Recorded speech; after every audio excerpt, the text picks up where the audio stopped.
The night before my surgery, I stood in my room packing my small overnight bag.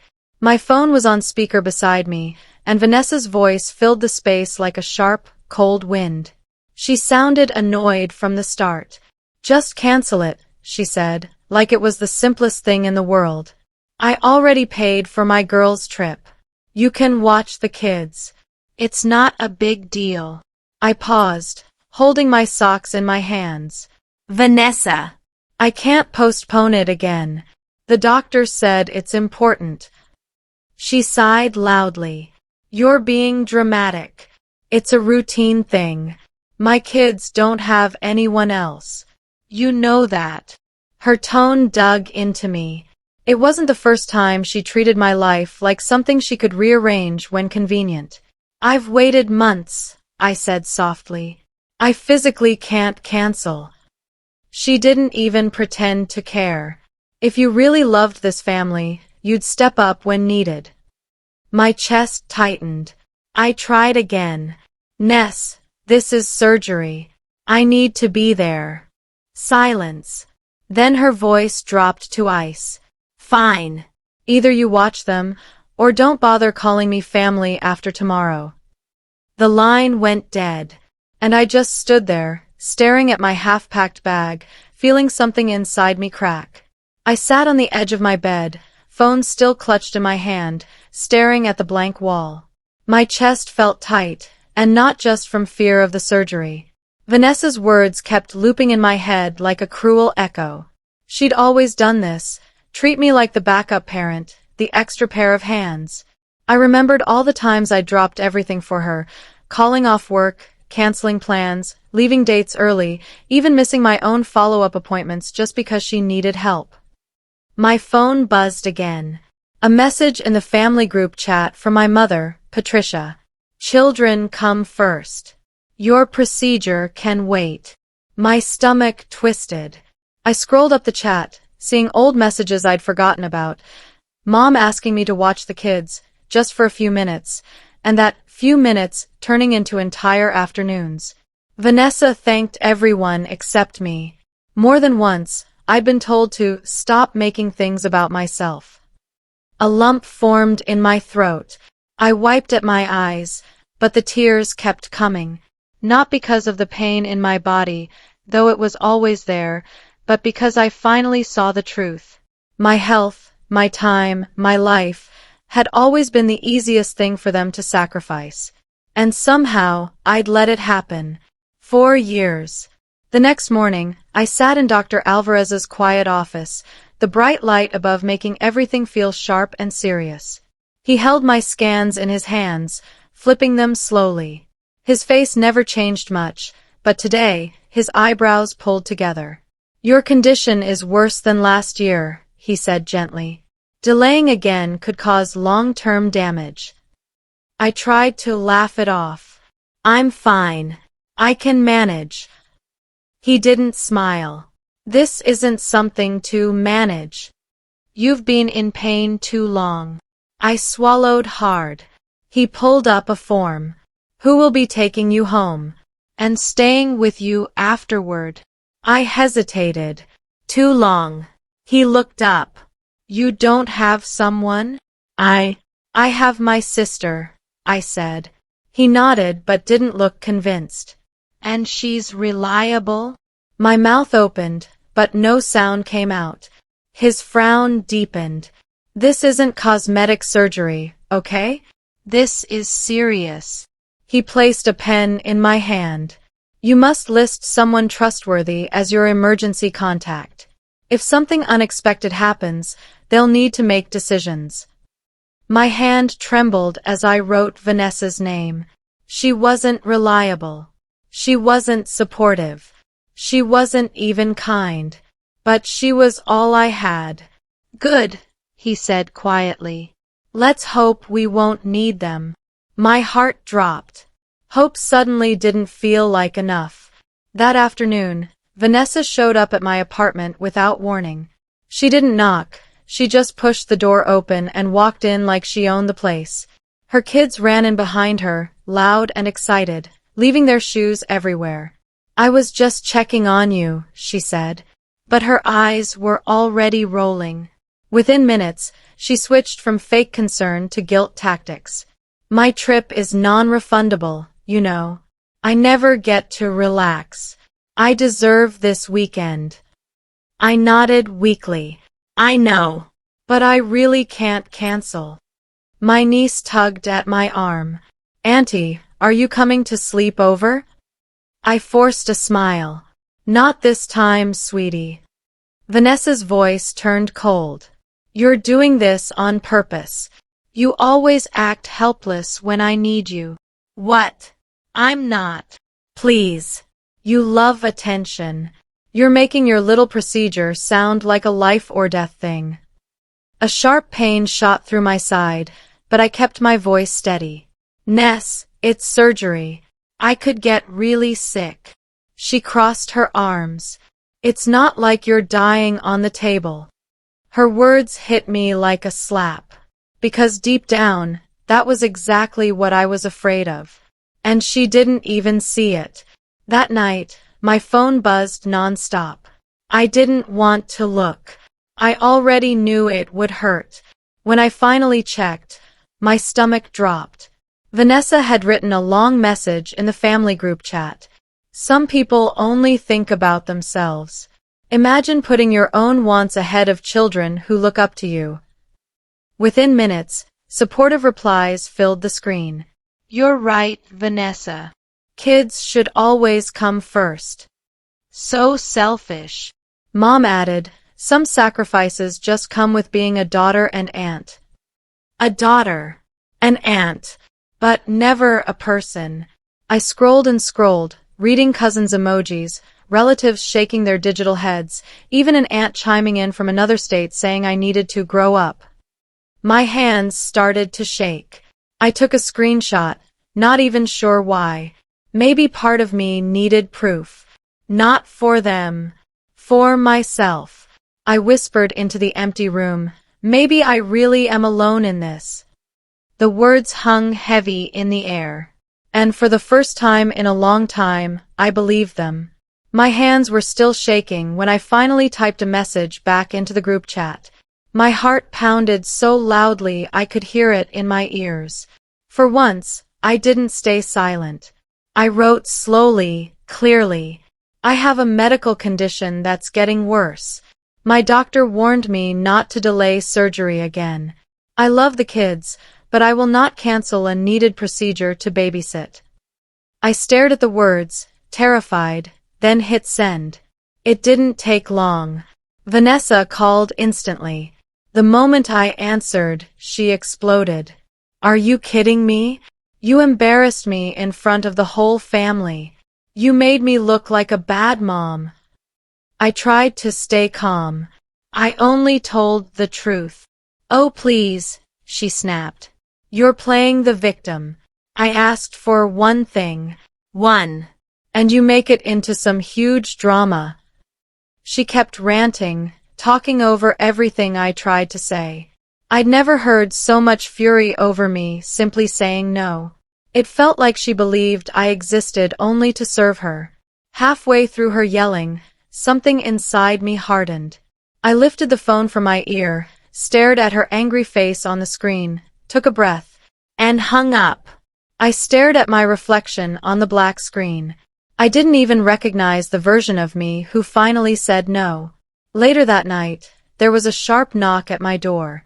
When I opened it, my parents stood there, Patricia looking irritated, Henry looking worried. We need to talk, Mom said, brushing past me before I even stepped aside. Dad followed quietly. They sat on my couch like they were staging some kind of intervention. You're blowing this out of proportion, Mom began. Family should bend sometimes. I held out my lab results, my surgery forms. Mom, this isn't optional. It's serious. She waved the papers away. Doctors always exaggerate to get more money. My throat tightened. It's not an exaggeration. Dad leaned forward. Sweetheart, what exactly happens if you cancel again? His voice wasn't angry, just scared. I swallowed hard. The doctor said it could affect my organs, my fertility. I could be in pain forever. Dad's face fell. Mom's expression barely changed. Henry, she said, she's making it sound worse than it is. Vanessa needs help. The kids need someone. Dad snapped his head toward her. Pat, it's surgery, not a tooth cleaning. The room went silent. Then Dad turned to me, voice gentle. If I took time off, if I watched the kids, would that fix things? For the first time, a tiny spark of hope lit inside me. We talked for almost an hour. Dad said he'd try rearranging his schedule so he could help watch the kids if it became absolutely necessary. I felt my shoulders drop with relief. It wasn't a perfect plan, but it was something. Mom crossed her arms. I'll see what I can do, she muttered, making it clear she still thought I should reschedule. I called Vanessa afterward. She didn't pick up. Instead, she sent a short text. We'll figure something out. No apology. No understanding. Just those 4 vague words that made my stomach twist. What did something mean? What was she planning? I tried to breathe deeply and focus on packing again. My hospital bag lay open on the bed, half full. I folded my pajamas, placed my phone charger inside, then sat down and stared at the bag like it might suddenly decide everything for me. Dad's offer echoed in my mind. Maybe things would finally go smoothly. Maybe, for once, someone would show up for me. But the quiet space in my chest where trust should have lived felt empty. I couldn't shake the feeling that tomorrow, my surgery day, would not go according to plan. And I was right. So painfully right. The next morning, the sun wasn't even up yet when I got dressed. I wore loose clothes over the hospital gown I'd need to change into, trying to stay calm. I checked my phone. No messages from Vanessa, no updates from my parents. I took a deep breath and waited for my ride. Then, bam, bam, bam. Someone pounded on my door. Before I could reach it, Vanessa burst in, dragging her kids behind her. Overnight bags flew onto my couch. The kids ran inside like it was their second home. What, Vanessa, what are you? She cut me off. Dad said he doesn't feel well. Mom said she can't handle them alone. So you're it. I have to go or I'll miss my flight. My heart dropped. I have surgery in less than an hour. She shrugged. Call the hospital and move it. They do it all the time. They don't, I snapped. You know they don't. She grabbed her purse and headed toward the door. I can't deal with this right now. Just watch them until I'm back. You owe me. Owe you? For what? But she was already outside. The door slammed so hard the frame shook. And her car peeled out of the parking lot while I stood frozen, a hospital gown peeking from under my clothes. And 2 small children staring up at me, waiting. Panic hit me so fast I felt dizzy. My hands shook as I grabbed my phone. I called Dad, straight to voicemail. I tried again. Nothing. Mom answered on the first ring. Mom, Ness dropped the kids here. I have surgery in. I can't handle them alone, she cut in. Just be reasonable. Reasonable. Like risking my health was the logical choice. For a moment, I almost did it. I almost called the hospital to cancel. My stomach twisted, my chest hurt, and old habits whispered that my needs didn't matter. But then I remembered Dr. Alvarez's warning. The seriousness in his voice. The way he said long-term damage. I couldn't do this again. I wouldn't. In desperation, I dialed Miriam, my neighbor and friend. She picked up instantly. What's wrong? I told her everything in a rush. She didn't hesitate. I'm coming over right now. Get ready. You are going to that hospital. I've got the kids. My knees almost buckled. When she arrived, She hugged me tight and said, "Enough. You matter too." Minutes later, she drove me to the hospital while I texted Vanessa one line. "The kids are safe. I'm still going to have surgery." Then I turned my phone face down. And finally, I chose myself. On the way to the hospital, my phone buzzed non-stop, even on silent. Notifications flashed across the screen. Voice notes from mom, long texts from cousins, Vanessa's name popping up again and again. The guilt, the pressure, the anger, it all tried to pull me back. Miriam glanced at my shaking hands. "You don't have to read any of that," she said gently.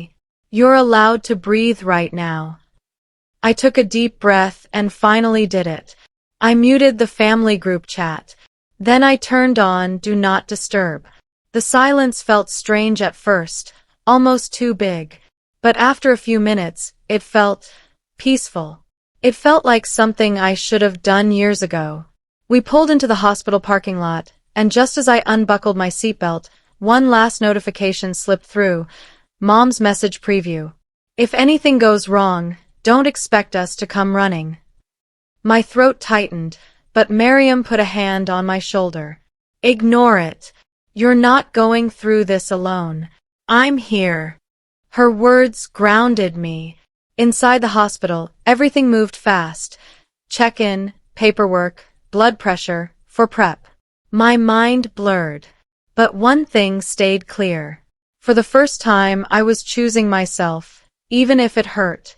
In the pre-op room, the cold air bit at my skin as I changed into the hospital gown. Machines beeped softly, and nurses moved around with calm, practiced steps. But my hands wouldn't stop shaking. Dr. Alvarez walked in, his expression softening when he saw my face. "Nervous?" he asked. I nodded, unable to lie. He checked my chart, then looked at me again. "Normal pre-surgery fear?" I swallowed hard. "Not exactly." I told him everything, about the babysitting fight, the family chat, the drop-off ambush, and how close I'd come to canceling. As I spoke, his jaw tightened. "That is extremely concerning," he said. "You should never be pressured into delaying something this serious." He double-checked my emergency contacts. "If something unexpected happens, we need someone who understands the seriousness. Are you sure your sister can handle that?" My heart dropped. I don't know." He added 2 more numbers to my chart, including Miriam's. "If your family doesn't take this seriously, I will," he said firmly. "Your job now is to stay calm." A nurse came over with warm blankets and wrapped me like a cocoon. For the first time all morning, I felt a tiny bit safe, a tiny bit seen. Even if my own family couldn't do that. The anesthesiologist entered, cheerful but focused, and started preparing the 4. I lay back, staring at the ceiling tiles, each little square a reminder of how many people had probably laid here scared just like me.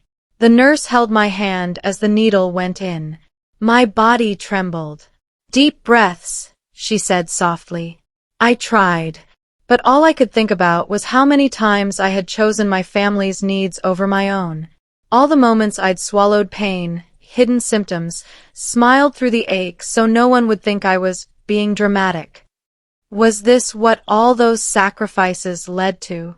Being abandoned on the morning of my surgery? Miriam's voice echoed in my mind. "You're allowed to matter." It stayed with me as the medication started to move through my veins, heavy and warm. My last clear thought was a simple prayer.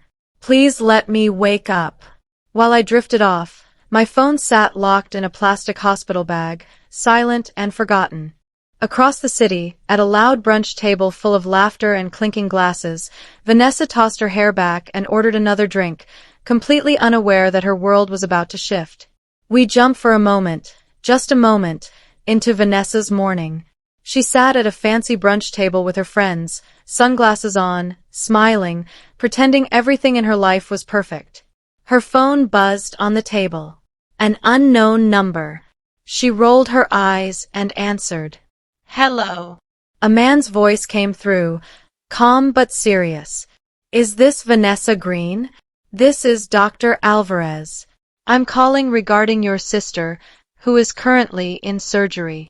Her smile froze. What? Why? She wasn't supposed to go, she said. He cut her off gently. There was an unexpected complication. We're handling it, but I needed to speak to her emergency contact. Vanessa's hand shook. Her friends went silent, watching her face drain of color. What complication? She whispered.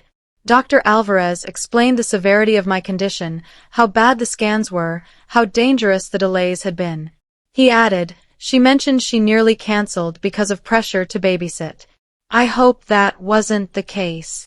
Vanessa closed her eyes. Guilt hit her like a tidal wave. She needed surgery that badly? Yes, he said. Are you able to come to the hospital in case decisions need to be made? The entire brunch table started. Vanessa didn't even answer. She just grabbed her purse and ran. Vanessa drove faster than she should have, heart pounding, breath uneven. Every red light felt like punishment. Every word from the doctor replayed in her head like a knife. She reached the hospital parking lot and rushed inside, scanning every room, every hallway, until she spotted Dad sitting in the waiting area. His elbows rested on his knees, his hands over his face. Dad, she whispered. He looked up, eyes red, face tired.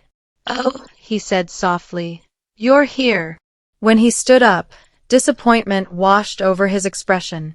He told me everything, he said. How could you treat her like that?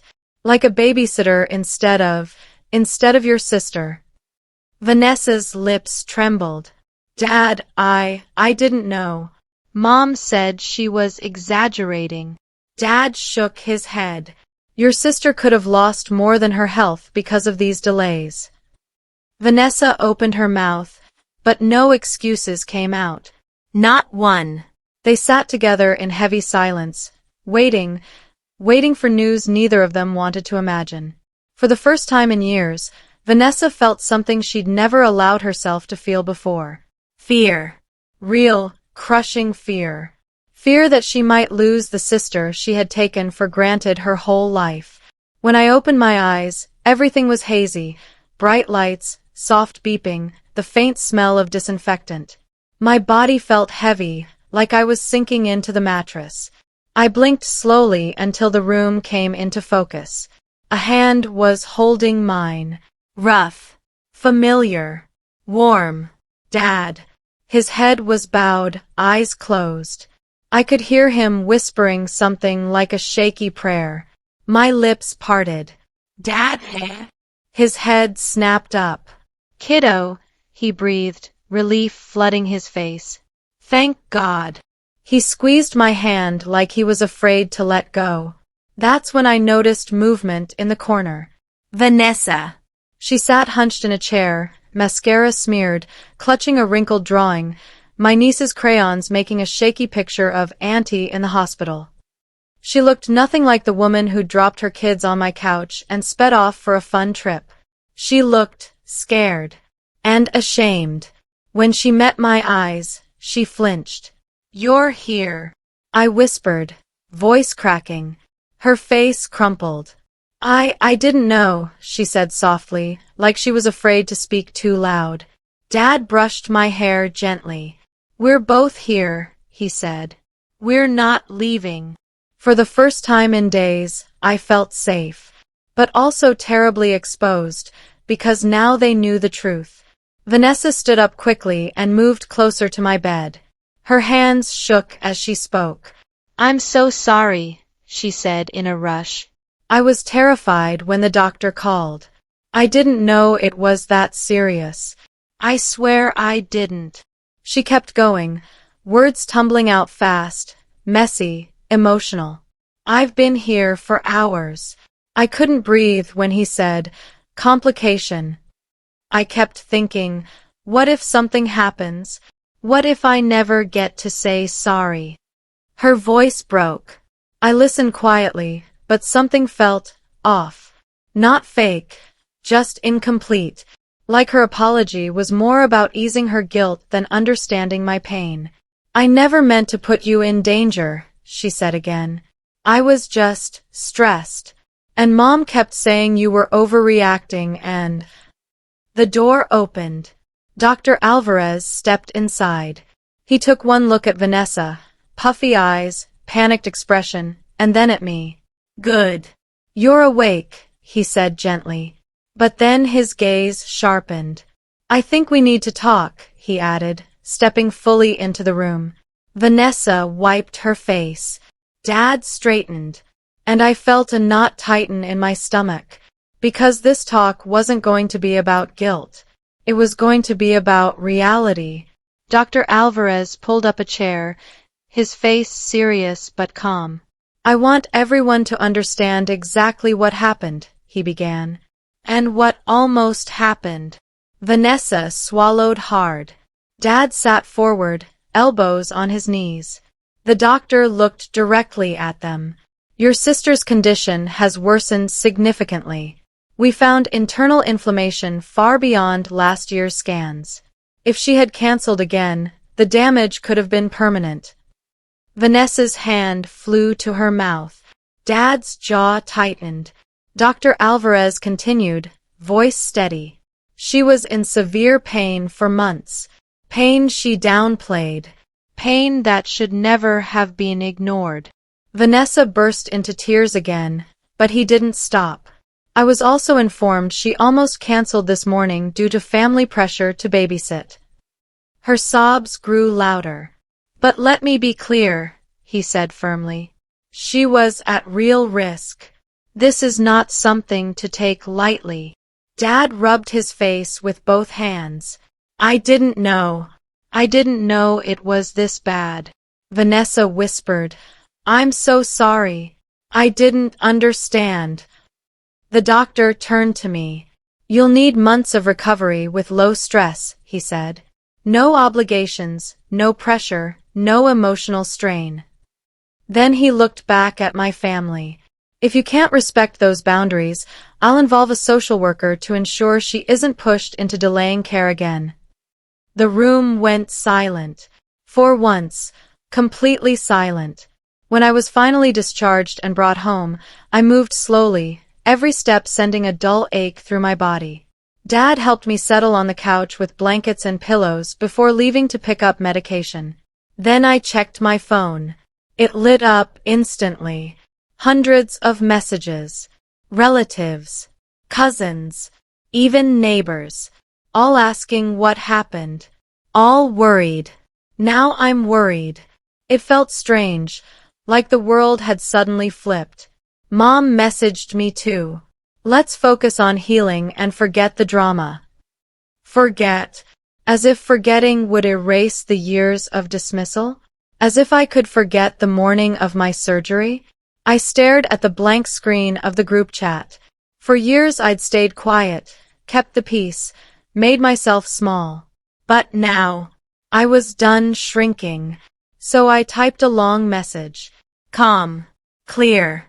I explained exactly what happened, how it made me feel, what the doctor warned, and the boundaries I was setting.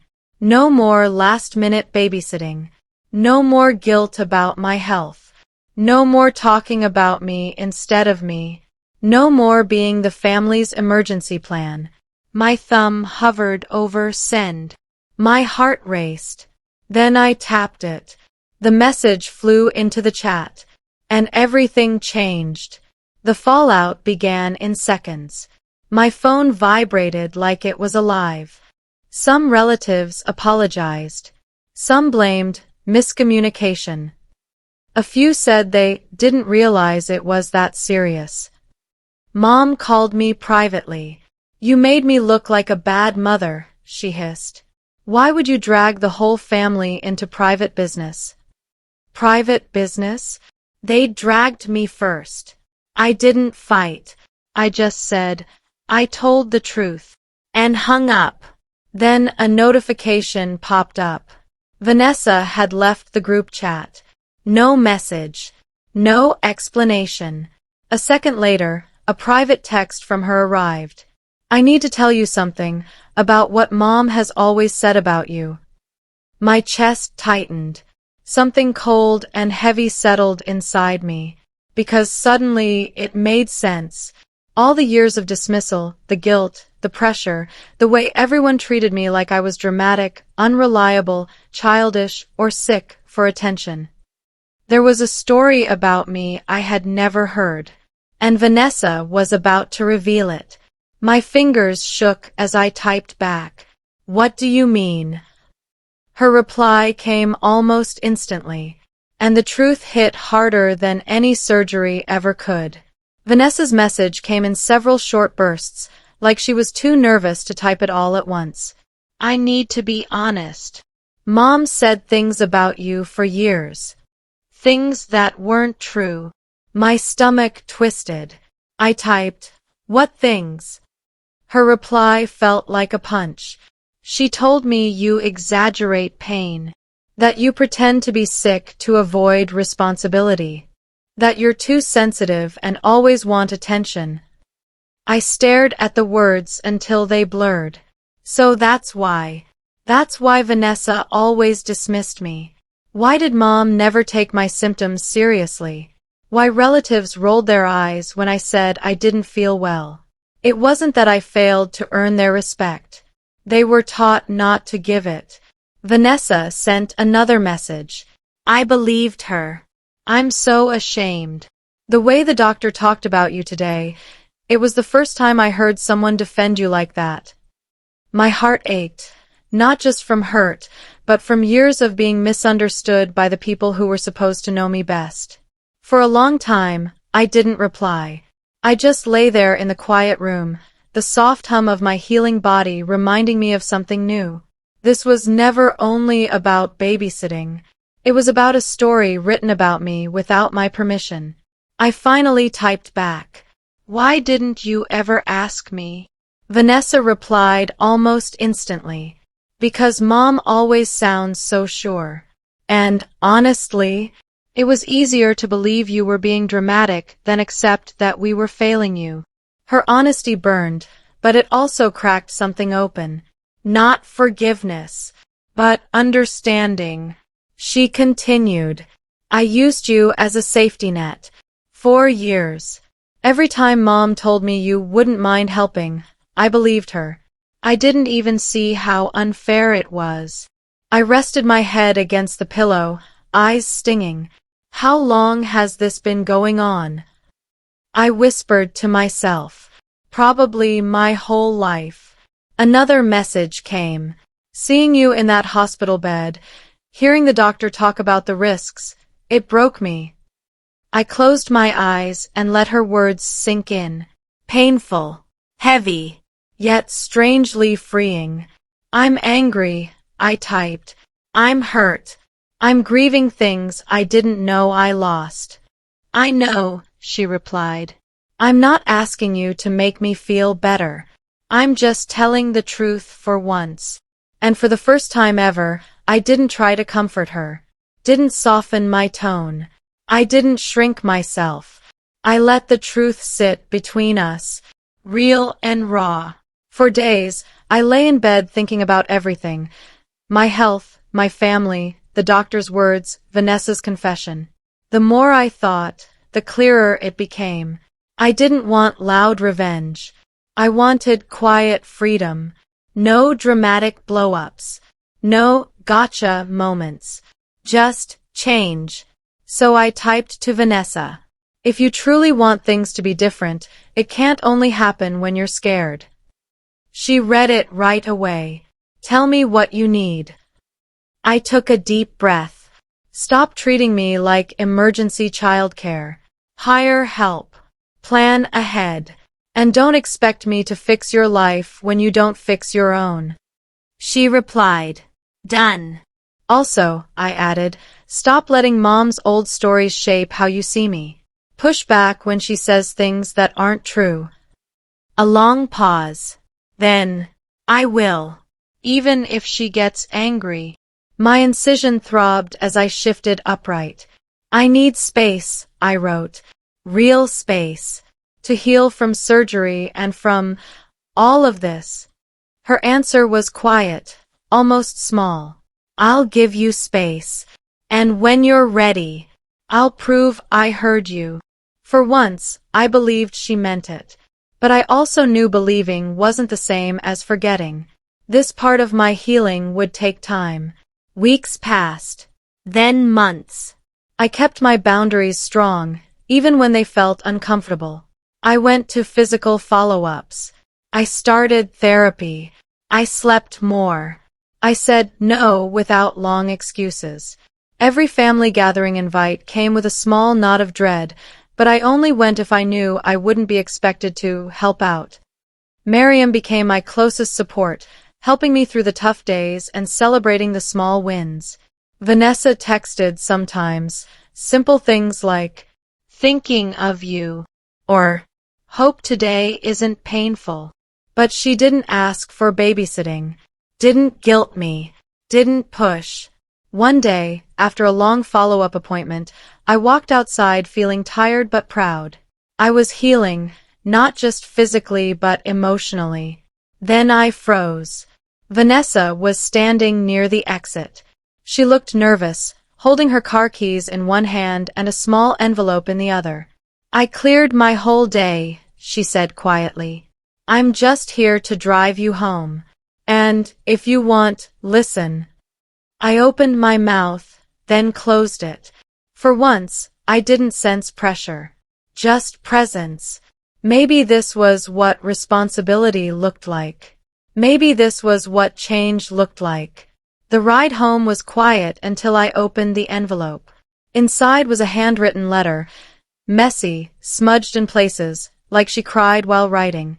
She admitted everything. How she used me. How she leaned on me instead of doing her own work. How she let Mom convince her I was weaker, dramatic, convenient. How she never questioned why I was always tired, always hurting, always pushing through. Then she wrote something that made my throat tighten. "I came so close to ruining your future. I don't deserve forgiveness, but I'll earn trust one choice at a time." She listed concrete steps she'd already taken. A hiring a full-time nanny. A telling relatives the truth about my condition. A correcting anyone who called me dramatic. A setting new boundaries with Mom. A planning her life without assuming I'd fill the gaps. She didn't ask for instant closeness. Didn't beg for things to go back to normal. She simply asked for a chance to show she was changing. I stared out the window, my heart slow and steady. My revenge wasn't destroying her life. It was finally choosing mine. "I lost my role as the good, selfless sister," I said softly. "But I gained my health, my voice, and maybe, one day, a sister who actually sees me." And for the first time, that felt like enough.